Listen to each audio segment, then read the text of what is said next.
On today's show, the inaugural Locked On NBA Top 100 is now available, and we dive into all of the Atlanta Hawks machinations. Where did Trae Young land, Jalen Johnson, Dyson Daniels, and more, and it's coming up right now.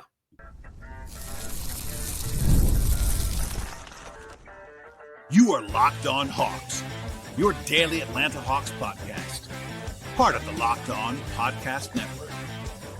Your team every day. Hello, friends. Welcome to episode 2051 of the Locked On Hawks podcast. I am your host, Brad Rowland, coming to you on a Monday evening into Tuesday. And today's podcast is brought to you by the folks at FanDuel Sportsbook. Football season is now here, and right now, if you're a new customer at FanDuel, that's just $5. And if your bet wins, you get $300 in bonus bets. Visit FanDuel.com and the FanDuel app to get started. I also want to encourage you at the top of the show, as I always do, to make Locked On Hawks your first listen each and every day. Check us out, subscribe to the podcast, tell your friends. We're on Apple, we're on Spotify, we're also on YouTube. So please like this video, leave a comment as you're watching this podcast, and again, help us to spread the word about the show. And today's show, we'll be diving into the inaugural Locked On NBA Top 100 list. The list came out on Monday afternoon, officially across the board. It was voted on by the NBA hosts of the Locked On Podcast Network, in which I am one myself. If you're interested, by the way, you can find the full list on Locked On Sports today, or have a link in the podcast description as well. But of course, we will focus heavily on the Atlanta Hawks portion of the Top 100 list, and that will be the entire show, actually, on this Monday into Tuesday. Overall, the Hawks have 2 guys in the top 50 and 5 guys in the top 100. No huge surprises on who those guys actually are, but as part of the rollout of the Locked On NBA Top 100, the focus will be on where the Hawks guys are ranked. We'll kind of reveal that if you missed it so far, whether I actually had them higher or lower than this projection on my personal ballot that I submitted as part of this process, and then also where things go from here for some other guys, whether they were ranked too low, futures, all that fun stuff, the full context around all of the Hawks inclusions. So with that said, we will dive in first with the highest ranked player, which is unsurprisingly Hawks guard Trae Young. Trae comes in at number 26 overall on the Locked On Top 100 list. And again, that's not a huge surprise. Trae is number 26. As you would see if you're watching on YouTube, kind of where he stacks up against the other guys in this range. But Trae is, it's kind of better podcasting in some ways if I was outraged by Trae's spot. If you're a listener to the podcast, you will know that I don't really do fake outrage in the way that some might about different things. If I was outraged, I'd tell you that. But I'm really not. I think it's a fairly respectful ranking for Trae at 26 overall. I had him in the low 20s, which is, by the way, is the high 20s. I had him in that 21, 22 range personally. And if I kind of made, I pretty much knew that when full list came out, he would be lower than what I had him. And that's kind of just based on the way the entire basketball world feels about Trae. I kind of thought he might even be lower than this, honestly. So I'm pretty encouraged about where he actually ended up on this list. He's still ahead of guys like Darius Garland, guys like John Morant, De'Aaron Fox, Jamal Murray, all of whom I believe he is better than. And I have them ahead of those guys as well. But a lot of people tend to disagree with that. So I was actually encouraged that my fellow Locked On brethren had him ahead of those guys. As far as where Trae lands, there are a couple guys that I would have had behind Trae on this list. One is James Harden. I would prefer to have Trae over Harden at this point in their careers. Obviously, Harden is going to be a Hall of Famer. Like that, he's been awesome for a long time, former MVP, all that stuff. I'm talking about right now, as this list is focused on this coming season. I personally lean to Trae there. I'd also have Trae ahead of Pascal Siakam. They're very different players. Harden is more similar for sure. It's kind of hard to kind of compare. That's what makes this list kind of fun and challenging. And it was very hard to build this list, I have to say, as someone who had to do it. But I think I'd have Trae ahead of Siakam as well. Both guys are higher on the list than I would have them. A couple other guys that are they're ahead of Trae, but I think understandably, Jaylen Brown, Paolo Banchero, Karl-Anthony Towns, they're all kind of like in eye of the beholder situations where I could see arguments for and against all three versus Trae. For example, I think Paolo Banchero has not been better than Trae to this point. I'm pretty clear about that, honestly. But he is, of course, younger, has the great physical profile, and could make a leap this year that would be very reasonable to go ahead of Trae. So, not outraged at all. Again, I have him a couple spots higher than this. I've seen him as low as 38, 39 on some lists, and I think that's actually pretty crazy. But 26 as an overall standpoint here for Trae Young is reasonable to me, so no huge qualms, even if I had him a few spots higher on my list. Next on the list for the Hawks is, again, unsurprisingly, Jalen Johnson. Jalen comes in at number 42 overall on the top 100. this time around. And I would say that's some pretty healthy respect for Jalen, especially given that he's only played 92 games in the last 2 years. I think the network group is ranking him kind of what he actually did last season, which I am encouraged by on a per game basis. And this is basically exactly where I had him on my own list. So if all the rankings, it was pretty much the exact one where I was like kind of spot on where the list was. As a refresher, there were 5 players in the entire NBA last year who averaged 18 points, 10 rebounds, and 5 assists per game. He was one of the 5, alongside Nikola Jokic, Giannis, Domantas Sabonis, and Alperen Şengün. That's the list. That's a pretty good list to be on. But there's still stuff for Jalen to improve on, of course. Durability, efficiency, three-point shooting for sure, half-court offense. I get all that. But there's also a lot to love about Jalen Johnson. He's 23 years old. He's a transition monster. He's an absolutely elite rebounder, and that's underrated with his profile so far. So I would not have had the exact same order around him as my colleagues in the composite, but this is kind of right in line. And again, I was prepared to have people like forget about him almost after last year, have him fall like in the 50s or 60s. If that happened, I would have gone and taken up the mantle and kind of talked about how he was underrated on the list. But with the way things actually broke down, this is as high as I've seen him on most lists, honestly. I can't be too bothered by that at all. And look, he's the first of a few guys on this list where if he improves by 5%, 10% from last year, and then also plays 65, 70, 75 games, he's going to be in the top 30 next year on a lot of lists. Like you're going to see Jalen Johnson as a very trendy all-star pick when we talk about this stuff in mid-October before the season begins. That's very reasonable. If he has the same numbers as last year and the Hawks are winning games, he's going to be right there. And generally that means you're equating to be like a top 30-ish player. If you're really in the all-star mix, that's where you're going to be. So, he's 42 now, and I think he could definitely be in the late 20s next year, and I wouldn't be terribly surprised if that leap comes for Jalen. All right, more to come on a few more guys. Again, I already spoiled it a little bit. There are 3 more guys who are ranked for the Hawks in the top 100. We'll get to that and more in just one moment. The NFL season is finally here, and FanDuel is making sure that you are ready for kickoff with a can't-miss offer right now. If you are a new customer, you can bet just $5, just $5. If your first bet wins, you get $300 in bonus bets to use across the app. FanDuel is great in many ways, and one reason why is because it fits with however you actually like to bet in your own life, whether it's player props, same-game parlays, straight bets, futures, over-unders, money lines, all that fun stuff, plus even live betting as action unfolds. It's all there for you at FanDuel, and they make it even more exciting whether you're watching your favorite team at home or just keeping an eye on your fantasy lineups across the board. That's for every sport you can think of, from the NFL, college football, of course the NBA, which we discuss all the time on this podcast. They have baseball, they have hockey, they have golf, tennis, soccer, they have auto racing, they have boxing, MMA, and so many more. FanDuel is quick, it's easy, they are fast to pay out when you win, and it's the best way to add a little bit more energy to your Sundays. So the question is, are you ready to play at FanDuel? Download the app right now at FanDuel by visiting FanDuel.com to get started. That's FanDuel.com to place your first $5 bet and get $300 in bonus bets when you do that. Check it all out right now on the FanDuel app and FanDuel.com today. All right, next on the list from a Hawks perspective is Dyson Daniels, number 61 overall on the list. And a little bit of a background here. I was only asked to do a short video for one of the players on the Hawks roster as far as the network side of things. And the question that was being asked about Dyson on that video was basically, is this an overreaction that he is this high on the list? And my answer to that, broadly speaking, was no, it's not an overreaction. So may have some listeners that jump onto the podcast over the last year, but I was one of the people that was probably the highest on Dyson in the public space a year ago, pre-Hawks at all, only with the Pelicans. I loved him in that draft a few years ago.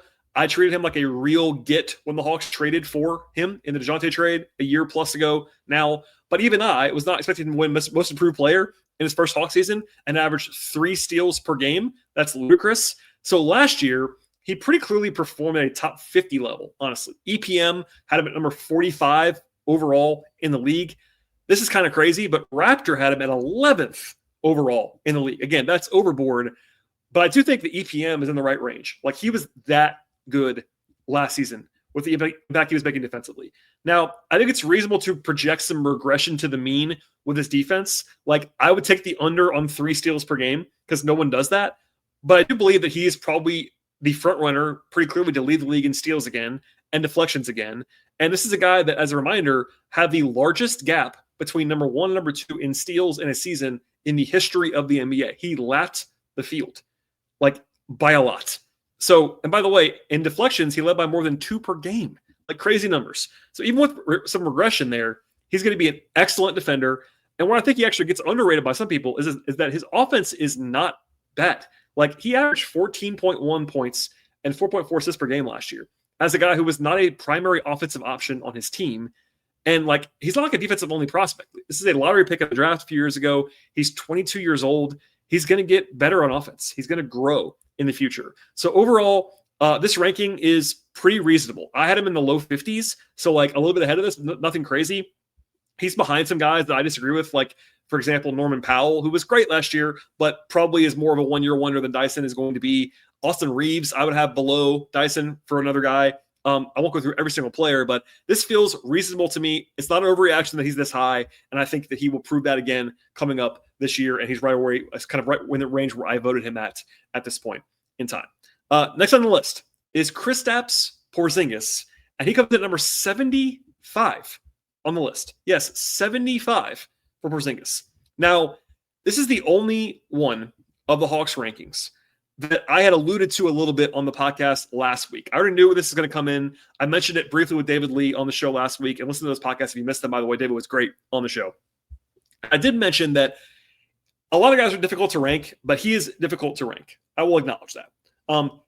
He's not exactly the same as these guys, but for instance, Joel Embiid is, like, impossible to rank right now for injury reasons.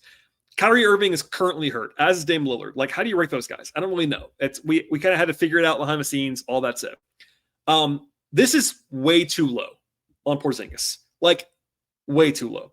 It is the ranking that I had that was the furthest away from consensus of all of the Hawks guys. I had Porzingis in the 50s.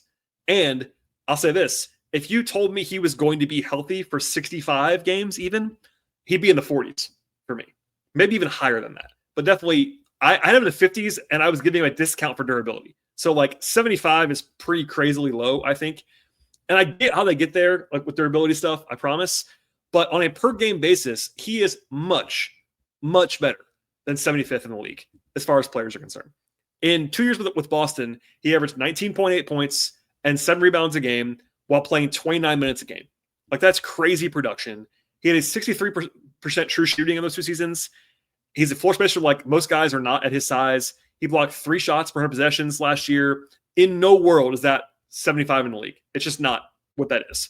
I get you want to discount maybe a little bit for Boston's system being perfect around him. That's fine.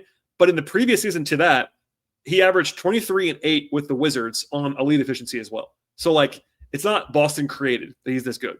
And he's not super young anymore. I get that. He'll be 30, actually just turned 30 in August. But he looked good at Eurobasket, which was done as the voting was happening. I will acknowledge that. But the Hawks have a good setup for him. They can manage him carefully. They have a Congo behind him. I get all that. Like, the durability stuff does matter. He's averaged 50.1 per games per season in his career. 50 games a season is not great. I get it. But he is too low even when banking that in. So the whole list I won't go through, but he's below Lou Dort. He's below Kobe White. He's below Andrew Nembhard. Isaiah Hartenstein. Like, he's better than all of those guys. He just is. I think that his impact will shine and has shined when he's playing. Even with durability, like, maybe you could say he's in the 60s. I'd be even higher on that. But 75 was the biggest disagreement that I had between my list and the list of my compatriots. All right, one more guy here that was ranked for the Hawks on the list is Nickeil Alexander-Walker. And he comes in at number 97 on the list. I had Nickeil 92 on my ranking. So that's basically the exact same thing. Once you get this low in the ranking, like, that's the same, basically. So I would generally rubber stamp where he is here. He's the epitome of the guy who has a much larger impact than his box score, like, traditional numbers would indicate. He averaged like 9.5 points a game last year, and still half the league wanted to sign him to the mid-level. Like, he's very good. I know that Porzingis and Nickeil are new to the Hawks, so we have listeners I'm sure haven't watched them play as much as the Hawks guys, but he's 27 now. Alexander Walker, 6'5", guard wing with a 6'9.5" wingspan. Really, really good defender. Great screen navigator. Disruptive in the backcourt defensively. The advanced metrics absolutely love Nickeil's defense. He's really, really good there. Offensively, he's not like special, but he shot 38.5% from 3 on almost 900 attempts the last 3 years. Big sample, made a lot of shots. He's a good shooter, proven now over 3 years. Can play some on the ball as well. A former point guard, not really that anymore, but certainly can play a little bit on the ball. Had a 70th percentile assist rate last year. Low turnover guy as well. Makes the right play. Efficient, productive. Everybody loves the guy. Just a great high-level role player. That's what he is. Checks a ton of boxes. Doesn't really take anything off the table at all. And does it, again, valuable position-wise where he can play behind Dyson. He can play with Dyson. The Hawks can now ensure that they have a high-level defender at the wing all the time. Like you have either Dyson or Nikhil, 48 minutes. That's what I would try to do at this point in time. So as mentioned, I had him 92 and the consensus was 97. So like we could go player by player. Like there are some guys that I would have a little bit lower than him, but nothing crazy. And I think that it may not, I'm sure if people just saw like the points, rebounds, assists for Nikhil, they'd be surprised that he's on this list. I think the league is caught up to him being very, very, very valuable as far as what he was doing in Minnesota. And if that translates to Atlanta, I think this is a very appropriate ranking for Alexander Walker.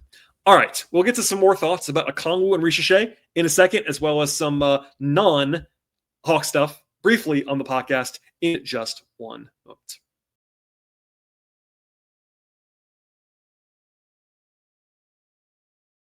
All right, before I run things out with some Okongwu and Ricochet thoughts on them being, spoiler alert, not ranked on the list. Some quick non-Hawks rankings notes that I didn't understand. This will be fast. I won't go through the whole list, I promise, at this point in time. I am tempted to do that, but I won't do that on this show. Going from the bottom up.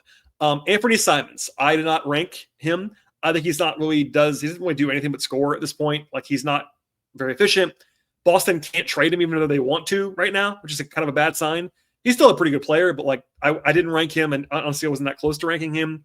Jakob Poeltl is a guy that I would have had below Okongwu, spoiler alert, as a player. Emmanuel Quickley, I had about 10 spots below where he ended up at 86. Good player, but hasn't played a lot recently, and also like has never been that productive to be earning a top 85, whatever it is, mark. Naz Reid, 81, I thought was like pretty obviously too high. Like I had him almost left off. I had him in the like 95, 96 range, I think, on my list. Cooper Flagg is too high. Rookies are rookies. Even though he'll be, I'm sure, a very good one by rookie standards. Still too high for a rookie. Andrew Nembhard is number 71. That is too high for me. To his credit, he has played very, very well in the playoffs. But as a player in the regular season, like he's never been anywhere close to this. Like honestly, if you're going just on regular season, he's in the top 100.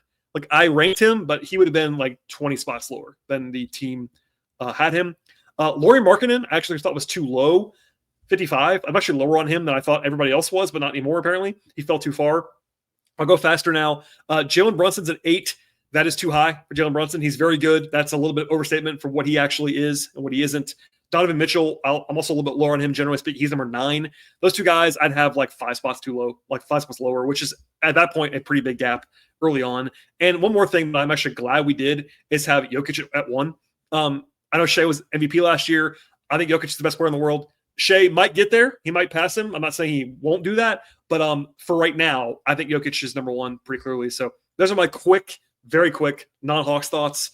More to come if you want to, but I'll say that for offline. Anyway, 2 more guys to discuss for the Hawks, then we'll get out of here. Okongwu and Ricochet were the only other guys that like conceivably could be ranked on this list. I already had a question asking where Mo Gay was, which made me laugh. I love Mo. Maybe he'll be there one day. Honestly, that's very possible to me, but he's not quite there yet. I thought the Hawks' 7 starters were the ones that had a chance, at least a faint chance, to be ranked here. Luke Kennard, I am pro Luke Kennard. He's not going to be anywhere on this list. But on Okongwu, I think he's the one that I think should have been really in consideration. Spoiler alert. I ranked Okongwu. Now, he was 97 for me. So not like this is crazy at all that he was not listed. I think if you ranked based on the second half of last year, the last 40 games, he was definitely a top 100 player last season. If you missed this, he averaged 15 and 10 on 65% true shooting over 40 games after he started starting, basically. And this is a guy who's always been incredibly efficient with the Hawks. He is the Hawks franchise leader in a bunch of efficiency categories like 2-point shooting, field goal percentage, true shooting. Like he's always been a great finisher. Now he's shooting threes. He shot 40% on the last 17 games last year from 3-point range. Obviously, I know that wasn't a full season. I get that. And the perimeter shooting is far from established and like for sure.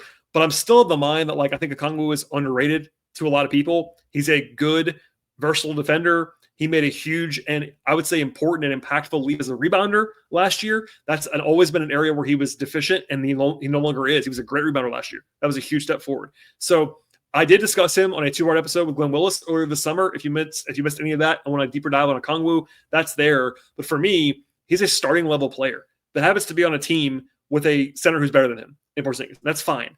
But with that said, these guys can play together. Porzingis is the kind of center that actually can play with Okongwu, and also a guy who has, as mentioned before, the durability concerns. So Okongwu should play plenty this year, no matter what. And I think if I had to guess, he will be on this list next year. That's a projection for me. I'll rank him again, I think. We'll see how this goes this year. But I thought he was worthy of consideration. I'm not mad that he was left off, but I think he should be more on the radar than he probably was coming in. Ricochet, also unranked. This one I expected. This is the right decision for me. I did not rank Zach. I do think actually there's a couple guys who made it that I would actually have Ricochet ahead of on my list, but I would have left him off as well, and I did. If you only started the season last year in the middle of the year, he would be right in this range. Like last 35 games of last year, he averaged 14.9 points a game in 25.7 minutes. He shot 42% from three, and as a 6'9" forward with like starting level minutes, like you're already there basically just doing that. But that's not a guarantee to happen again. I do have another Player Castle deep dive on Zach coming later on this summer with Glenn Willis. But there are areas where he could definitely improve and will improve, as I talked about yesterday on the show. Rebounding is a huge area for Zach, and he showed some growth there at Eurobasket. Love to see that. Physicality, strength, finishing around the rim, which comes along with those things. Room for him to sort of improve defensively on and off the ball with awareness, just getting more mature. And he's already a very mature player as a rookie, but certainly more growth to be happening there, less mistakes that you might see from young players. All that will happen. So overall, I wouldn't have ranked him, and I didn't. With that said, I think that the hope for the Hawks is that he's a no-brainer next year on this list. Not necessarily like a top 50 player, which that'd be great if he was, but I think that's what you're hoping for, is that after year two, everyone sits down and says, you know what, Zachary Ricochet is 74th or 81st or whatever it is. He's on the list. And that means you're a full-fledged, like firm starter in the league, et cetera, et cetera. That'd be good progress. And for now, I'm not outraged at all by this, but I think that it would be good if he was taking a step forward next year, and we'll see. So that's the list. I would certainly, if you want to, I'm sure people already are doing this on social media, but also in YouTube comments or whatever. If you want to weigh in, list where you, if you're watching on YouTube, you want to list some comments about what I think, what I was wrong with, what the crew was wrong with. That is the fun of these lists. I always give this caveat, but I'll give it one more time. It's very hard to make these lists. When I analyze other lists from ESPN or The Ringer or Sports Illustrated or whatever, I always try to give that caveat because it is hard. Now, I still will disagree with stuff that happens, and I'll share that on the podcast. But like, until you sit down and do this, it is a difficult exercise. And also comparing like point guards to centers, and it's hard. With that said, be gentle. I don't love the whole list. Like, that's part of the nature of this. There's 30 plus of us ranking this because there's 30 teams, and some shows have multiple hosts, and we all voted. So it's a big group of people. I don't have authority on this. I'm sure that Hawks fans will decide that I made this list, which is funny. But alas, here we are, and I appreciate you listening to the podcast. We'll have more to come later on this week, so please stay tuned. Subscribe to the podcast anywhere you find your podcast, Apple, Spotify, YouTube, etc. Also follow the show on X/Twitter at Locked On Hawks. You can find me there at BT Rowland. I'm also on Blue Sky at BT Rowland. Also follow my non-podcast coverage of the Hawks at patreon.com/BT Rowland. I appreciate you listening. As always, everybody, we'll have a full week. Again, we're back to our regular in-season cadence on the show, so we're coming to you basically every day throughout the season from this point forward, 5 days a week on average, and we'll see you all next time.